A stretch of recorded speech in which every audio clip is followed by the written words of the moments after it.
There are silences that begin as grief and become something else. Not peace, not acceptance. Something harder than both the specific silence of a child who decided, at 4 years old, that words had not protected the person he loved most and therefore words were not worth the cost of them. This was not a tantrum, not a phase, not the silence doctors examined and named with the careful language of things they did not fully understand. It was a decision. Kyle Vorn Aldrich, son of the Alpha King of the Valdenmere territories, had not spoken in 4 years. He had watched his mother die in the winter of his 4th year, and he had opened his mouth to call for her, and she had not come, and he had understood. In the specific terrible logic of a 4-year-old, the equation that would govern the next 4 years of his life. Words did not work. So, he stopped. What no one had been able to explain, not the healers, not the speech physicians, not the 3 tutors who had each tried and failed, was why, on an ordinary Thursday in the autumn of his 8th year, the silence ended. The answer was not complicated. Someone sang, Chapter 1. The Lower Cells. The prisoner had been in the lower cells for 6 weeks. She had not been told why. This was, she had come to understand, the standard practice of the Valdenmere holding system. You were brought in, processed, assigned a cell, and given meals twice a day and the specific absence of any information about your situation until someone above you decided your situation was resolved. Her name was Sable Fenwick, and she had been in the wrong place at the wrong time, which was the honest version of the story. The official version, whatever had been written in the arrest documentation, she had not been shown and could only guess at from the questions she had been asked on the first 2 days. Which had been about a man she barely knew, who had apparently done something the territory considered significant. She had told them the truth. She had not seen him in 4 months. She did not know where he was. She had no relevant information. They had nodded and left and come back with meals, and the silence had continued. She was not, by nature, a person who managed silence badly. She had been a traveling musician for 6 years, which meant she had spent significant time alone on roads and in small rooms in various territories. And she had the specific self-sufficiency of someone who had learned to inhabit their own company without distress. But 6 weeks was a long time even for her. She sang. Not performances, she had no instrument, the cell was not a venue, and she had no audience she was aware of. She sang the way she cooked when she was alone, the way she walked when no one was watching, for the function of it, because the function was its own reason. Singing in the cold stone cell with the north-facing light kept her breathing correctly. It kept her mind organized. It was the one thing she had that was entirely hers in a space that had taken most things. She sang in the mornings when the light came through the high-barred window, and she sang in the evenings when it went, and she sang sometimes in the middle of the night, when the cold made sleeping difficult. She did not know anyone was listening. The lower cells were beneath the east wing of the Valdenmere Palace, which she did not know. What she also did not know, the east wing contained, on its ground floor, the private schoolroom that the Alpha King's son used for his afternoon lessons. The schoolroom had a floor grate that connected to the ventilation system that ran through the palace's lower levels. The ventilation system ran past the lower cells, sound carried. Kyle Vorn Aldrich had been in the schoolroom on a Thursday afternoon, working through the mathematics his tutor had assigned, working through it correctly and in complete silence, as he did everything. Because he was 8 years old and exceptionally intelligent and had learned to communicate with his tutors through a combination of written responses and the specific vocabulary of nods and headshakes and the precise quality of his stillness when something was wrong versus when something was understood. He had been working through the mathematics when the sound came through the floor grate. He had not moved for a full minute. His tutor, Maret, a patient woman of 40, who had been with him for 7 months and had learned to read his stillness, had looked up from her own papers and seen his expression, and understood that something significant was happening, and had the wisdom to do nothing about it. Kyle sat with his hand flat on the mathematics workbook and listened. The voice that came through the floor grate was not trained in the formal sense. She had no conservatory education, no court polish.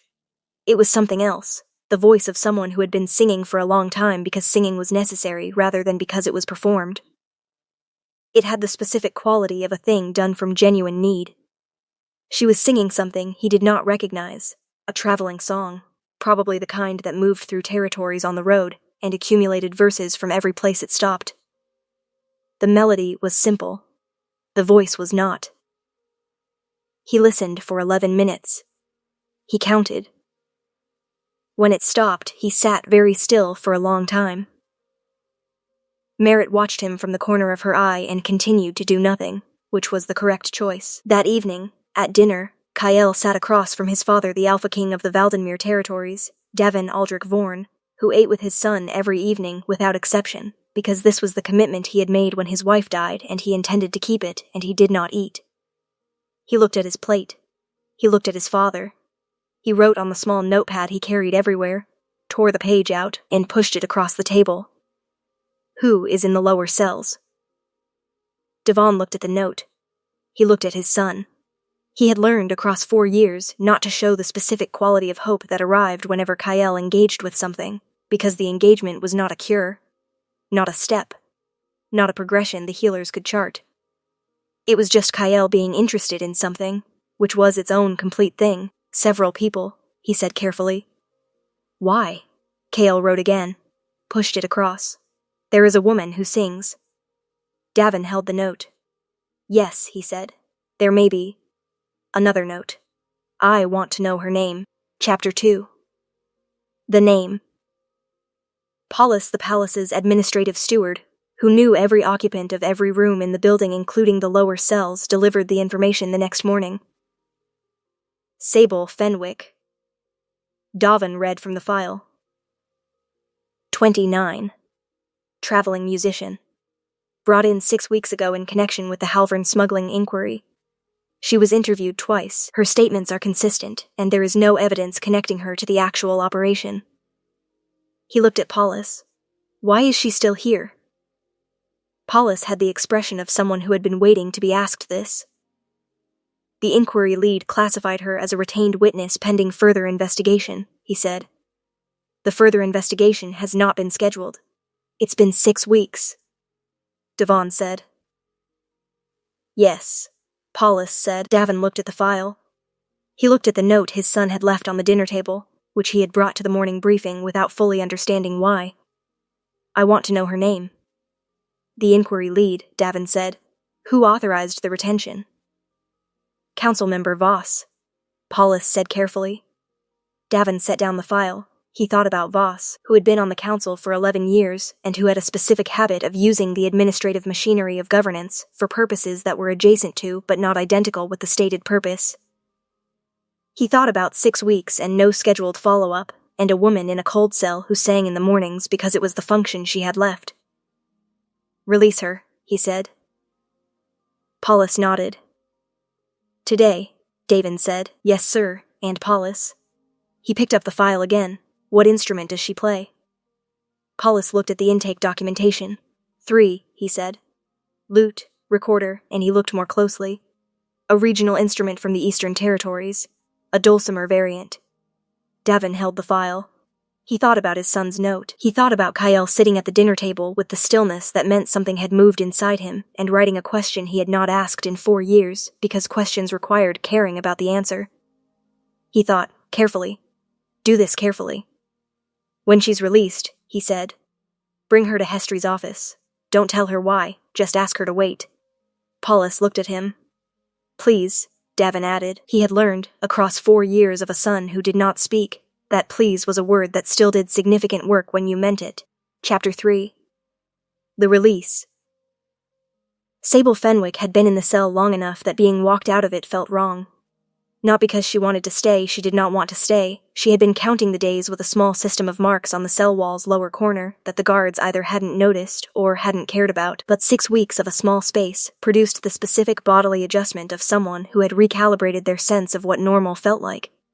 And the corridor outside the cell was suddenly enormous, and the light was too much, and she had to stop and breathe for a moment before continuing. The guard who had released her was not unkind. He gave her the moment without comment, which she appreciated. Her belongings were returned in a cloth bag, her coat, her document case, 42 coins, and the small carved box that contained the picks she used for the loot. She checked the box first. They were there. She closed it and held it for a moment. Then she was walked to a room that was described as an administrative office and told to wait. She waited. The room was warm, which after 6 weeks of the cell's cold was so overwhelming she had to sit down and press her hands together and breathe through it.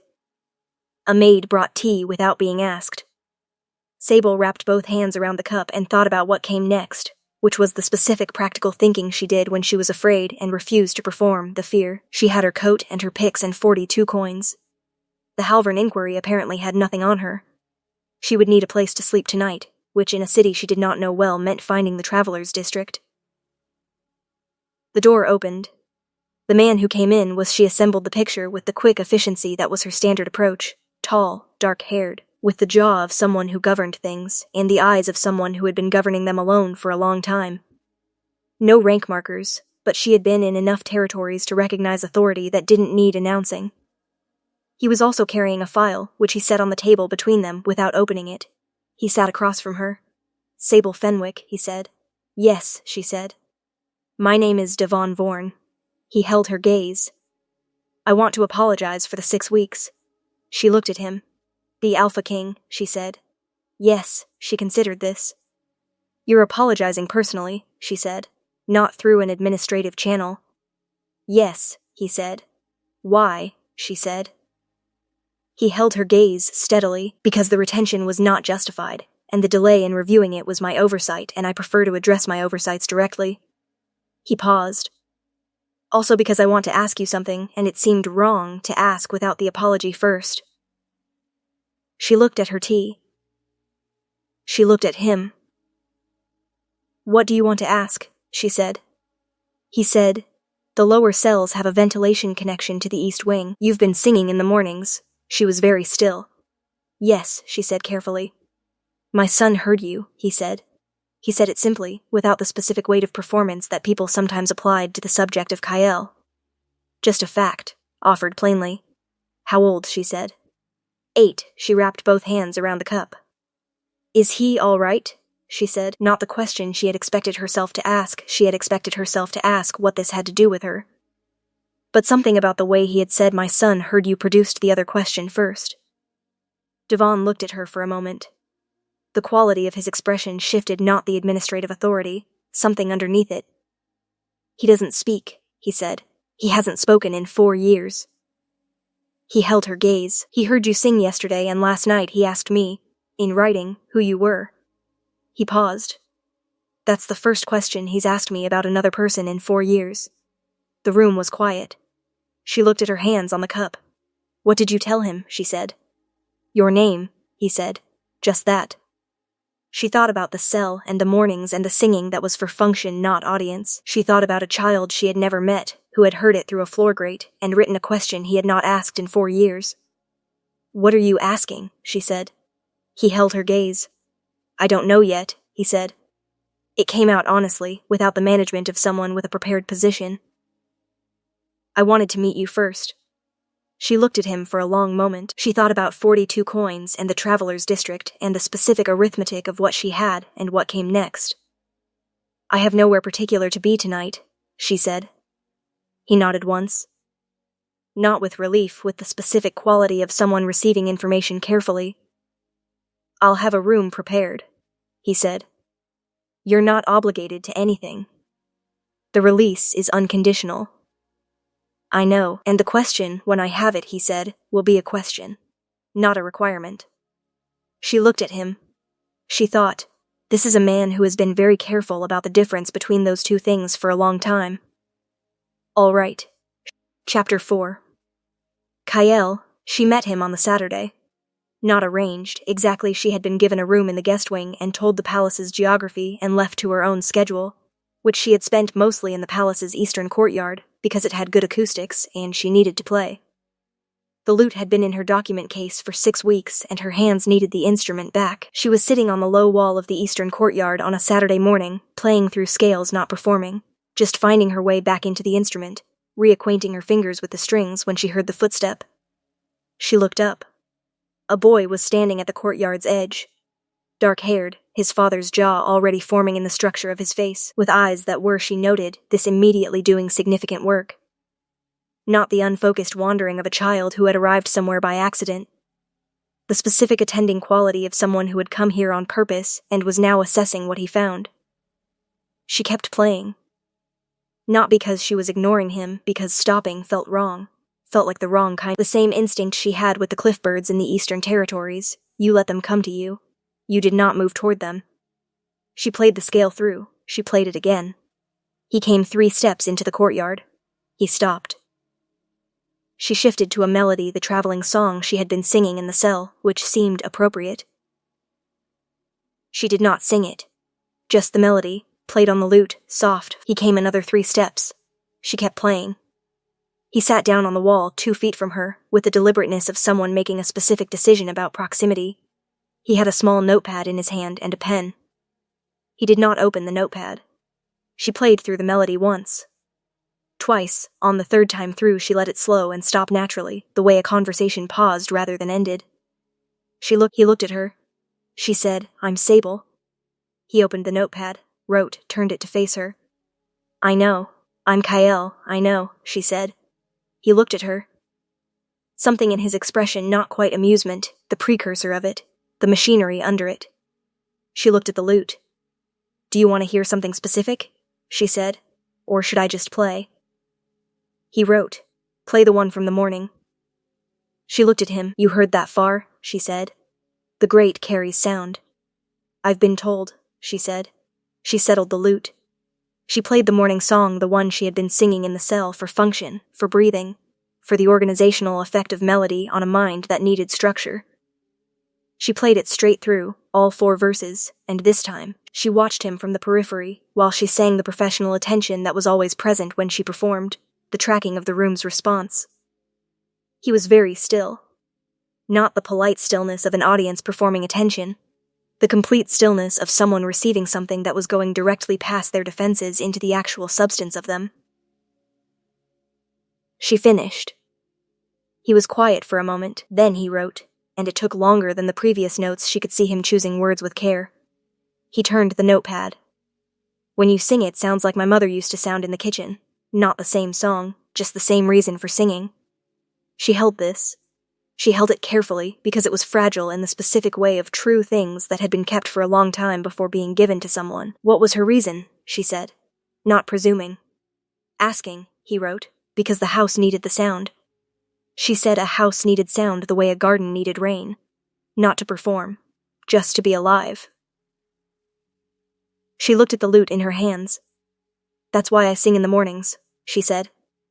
"I learned it from my mother, too." She met his gaze. "The cells are very quiet. The singing keeps the space from going dead." He looked at her for a long moment. Then he wrote one word. Yes, she understood. It was not about the cells. It was about the place where quiet had become a choice made in grief. Yes meant, "I understand that. I have been in that quiet." She did not say any of this aloud. She played another song instead, because that was the correct response. Chapter 5. The Week. She stayed a week. Not because she was asked to stay. The release had been unconditional, and the question Devon had said he would have when he had it had not yet arrived in any formal sense. She stayed because each day produced a reason, and she had the specific quality of a person who followed genuine reasons rather than plans. The first reason was Kyle, who appeared in the eastern courtyard the next morning before she did, and was sitting on the wall when she arrived with the lute. She sat beside him. She played. He had the notepad. The mornings became a specific thing, not scheduled, not named, not just the courtyard and the lute and the notepad, and a specific quality of 2 people who had both learned to exist in silence and were discovering, carefully, that the other person's presence did not require managing. She learned him through the notes. He was precise about language in the way of someone who had been using it written only for 4 years and had therefore had a long time to be exact with it. He did not waste words. He did not say things for social lubrication or politeness. He said what he meant and meant what he said, and the economy of it was something she recognized because it was how she wrote lyrics. What does the traveling song mean second morning, before she started playing? The specific lyrics, she said, or the function, he thought. Wrote, both. She told him. The lyrics were about a woman walking east who keeps finding the place she was trying to leave, which was a common theme in traveling songs because it was a common experience among travelers. The function was the one she'd already told him, keeping the space alive. He wrote, "Is the woman happy at the end?" "It depends on which verse you end on," she said. The third verse, the fourth, she's stopped caring about direction. The fifth, she's built a house exactly where she started. She held his gaze. I usually end on the fifth. He wrote, why? Because the ending where she stops fighting the location and builds something is more honest than the ending where she escapes, she said. I've been traveling for 6 years. You don't escape. You build. He looked at the courtyard wall. He wrote something slowly. I have been trying to escape the silence for 4 years. She was very still. It doesn't work. No, she said. I didn't want to build inside it. She held his gaze. She thought about the fifth verse. She thought about a 4-year-old who had made an equation and an 8-year-old who was still living inside it. The silence isn't where you are, she said carefully. It's what you're doing while you're somewhere else. She paused. When you stop fighting where you are, the somewhere else sometimes opens. He looked at her for a long time. He did not write anything. But something in his face moved not dramatically, not the specific cinema of a breakthrough. Something quieter. The small shift of a foundation that has been asked to move by something it was not expecting. She played the fifth verse. On the fourth day, Davin came to the courtyard. Not for the session, he came later, when Kyle had gone back inside for his afternoon lessons, and she was sitting alone with the lute, working through a new arrangement she had been building in her head for 3 days. He sat at the far end of the wall with the specific quality of someone who was not going to be in her space, but wanted to be in the vicinity. She played. He listened. After a while, she said, You watch from the study window in the mornings. He was quiet for a moment. Yes, he said. How long has it been since he engaged with something the way he engaged with the music, she said. There are things he cares about, he said carefully. The archive. His mathematics. The estate's birds. He held her gaze. But this is different. How? She said. He looked at the courtyard wall where Kyle had been sitting. The other things he cares about, he said, don't require him to receive. He processes them, analyzes them, understands them. The music, he stopped. He found the word. The music is receiving something from a person. He hasn't done that in 4 years. She looked at the lute. He wrote about his mother, she said. The second morning, Devon went still. About the kitchen, she said. She sang for the house. He said sound was like rain for a garden. She held his gaze. He wrote that the singing from the cell sounded like her reason for singing. Davin looked at the corpse. She watched his face do something that he did not allow to complete itself, the specific management of a man who had been holding something for a long time and had learned to hold it without showing the weight of it. That's the most, he said. His voice was different. He's said about her. To anyone. She said nothing. She let it be. After a moment, she played the traveling song's fifth verse softly, not for performance, just for the function keeping the space from going dead. He sat at the far end of the wall and listened. When she finished, he said, The question I said I would have. Yes, she said. I have it now, he said. He held her gaze with the direct quality that was his honest register fully present. I want to ask you to stay. Not indefinitely, not as an obligation. He paused. There is no formal title for what I'm asking, because what I'm asking is... He stopped. Genuine, she said. Yes, he said. I know Kyle has 4 years of silence to come out of, and I'm not asking you to be the instrument of that. I'm not asking you to fix him. He held her gaze. He doesn't need fixing. He needs someone who understands why the silence made sense and doesn't treat the ending of it as a goal. She looked at the lute. She looked at the courtyard. She thought about 42 coins and the traveler's district and the specific arithmetic of what she had versus what she had found in this particular place. The cell, she said. When I sang in the mornings. I didn't know anyone could hear. I know, he said. That's the only reason it worked, she said. Because I wasn't trying to reach anyone. He held her gaze. Yes, he said. I know that too. She looked at him. She thought about the fifth verse and building something in the place you were trying to leave. I'll stay, she said. For now. She held his gaze steadily, and when I have a question, I'll ask it directly. Please. Chapter 6. What opens? The question came on a Thursday, which was the same day of the week as the first song. She had been in the palace 11 days. Kael had been in the courtyard every morning. The notepad had accumulated pages of conversation about music, territorial history, the mechanics of the lute, the mathematics he was studying, the birds in the palace's eastern garden, and 3 more entries about his mother, each one short, each one given with the same quality as the first, carefully, like something fragile offered to someone who might know how to hold it. She had held each one. On the Thursday morning, she arrived in the courtyard, and Kael was already there, as usual, but he was standing rather than sitting, facing the garden. His notepad was in his hand, but she sat on the wall. She tuned the lute, the daily ritual, the morning scales. He did not sit. She played through the scales. She shifted to the traveling song. She played the first verse. She heard him inhale. She kept playing. The second verse. And then, very quietly, so quietly she thought at first she had imagined it, he sang. One line, the 4th line of the second verse, which he had heard enough times that he knew the words. His voice was small, slightly rough from disuse, the voice of someone using a muscle that had not been used in 4 years. She did not stop playing. She did not react. She did not turn her head. She played the 3rd verse and left the 4th line of it open, a small silence in the melody where the line should be. He sang it, clearer this time. Still quiet, but present. She played through to the 5th verse, and this time she let the melody open at 2 places, and he filled them both, finding the words and the pitch and the specific rhythm of it with the accuracy of someone who had been listening for 11 days and had the music inside him already. She finished the song. She sat with the lute in her lap and looked at the garden and did not perform the moment. She let it be what it was. After a long time, Kael sat beside her on the wall. She looked at him. He looked at her. His notepad was still in his hand, unopened, he said out loud, his actual voice, small and rough and entirely present, again. She felt the word land.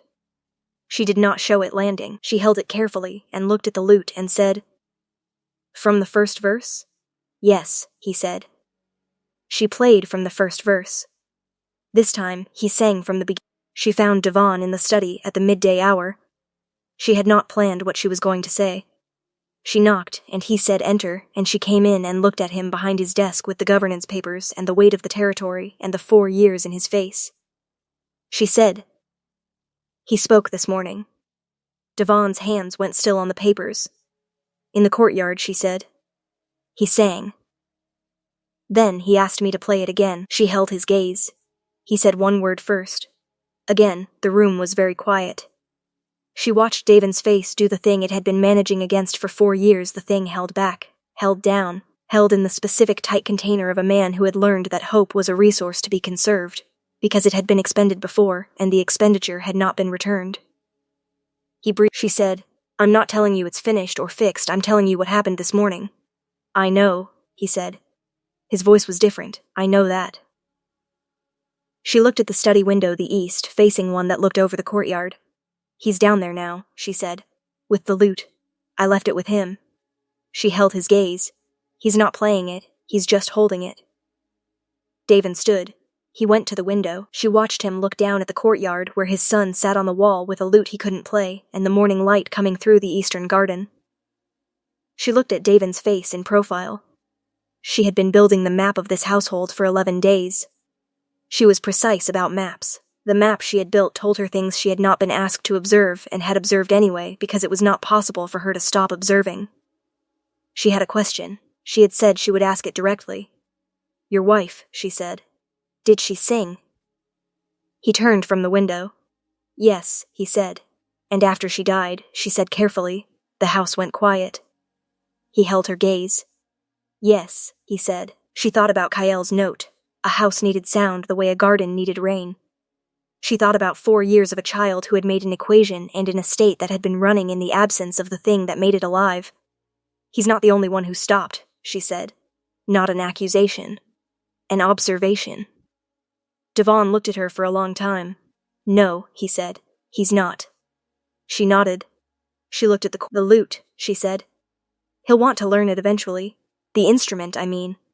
Not the music, he has the music already." She held his gaze. He's been watching my hands for 11 mornings. I know, Davin said. I've been watching him watch. She almost smiled. She held it. From the study window, she said. Something moved in his face, the corner of his expression, the almost smile answering hers. Yes, he said. She looked at the governance papers on his desk. She looked at the room, the organized shelves, the territorial documentation, the specific quality of a space built for function that had been functioning correctly while its occupant ran on empty. The question I said I'd ask directly, she said. He was very still.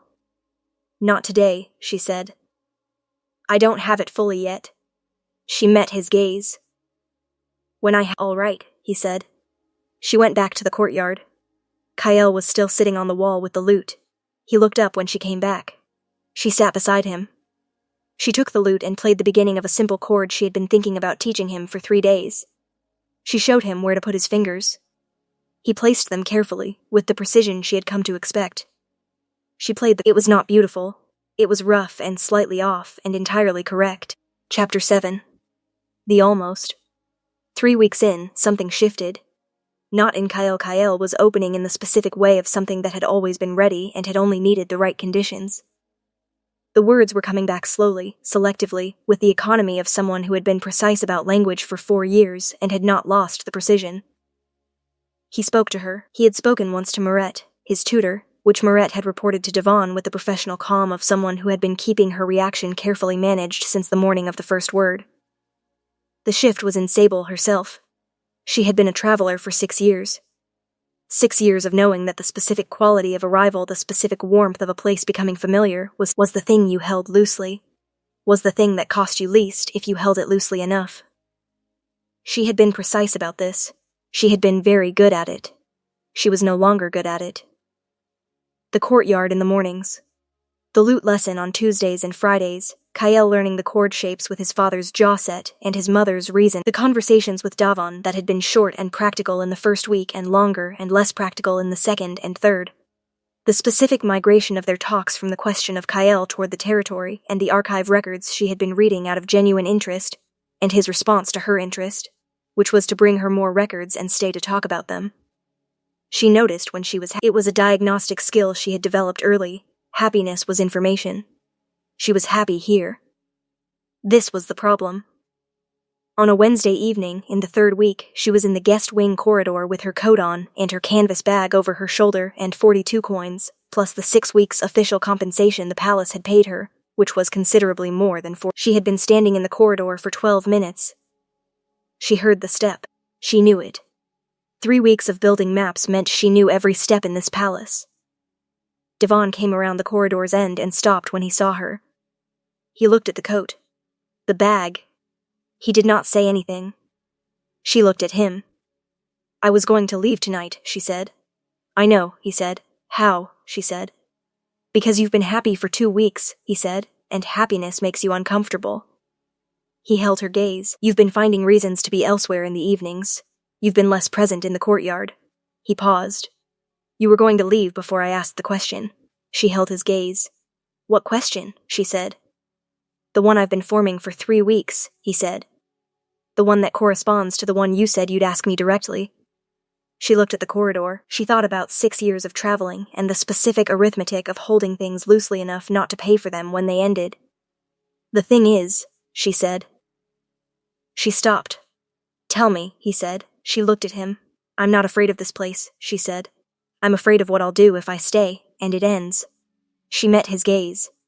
I've learned to leave before it ends. It's a very efficient system. Yes, he said. I know that system. She looked at him. I've been running it for 4 years, he said. Not leaving, I can't leave. The territory requires me. But he paused. The equivalent. The version where you don't let things start so they can't end. He held her gaze. Kyle broke my version of it 11 days ago in the courtyard, when he sang. She was quiet. He didn't plan to break it, Devon said. He just sang because you left him space to. And it broke anyway. He looked at her coat, her bag. I'm not asking you to stop the system because I asked you to. I'm telling you that I watched my son find his voice in 11 days because someone didn't try to reach him. He held her gaze. You do that. You leave space. You play the music and you let the silence exist alongside it, and you don't try to fill everything. He paused. I've been watching you for 3 weeks, and I think that's the specific thing I've needed in this house, and I don't know how to say that without it sounding like I'm asking you to perform a function. You're not asking me to perform a function, she said. No, he said. I'm not. She held his gaze. What are you asking, she said. He was quiet for a moment. Stay, he said. Not for Kyle, not for the territory, not because the position requires filling. He held her gaze with the full attending quality that she had been receiving in increments and was now receiving completely. Because I don't want to watch you leave. She stood in the corridor with her coat and her bag and looked at him. She thought about the 5th verse. Building in the place you were trying to leave. She thought about 12 minutes of standing in this corridor, which was itself information. She thought, the house needed sound the way a garden needed rain. She put the bag down. She kept the coat on, because the corridor was cold. The question I said I'd ask directly, she said. He waited. Do you want the sound, she said, or do you want the person who makes it? He held her gaze. Those aren't separate, he said. They haven't been since the second morning in the courtyard. She held the stillness of that. All right, she said. He did not reach for her. He stood in the corridor and let it be what it was, which she understood was itself the answer, the man who left space, who did not try to fill everything, who had watched his son come back by doing exactly that. The bag, he said.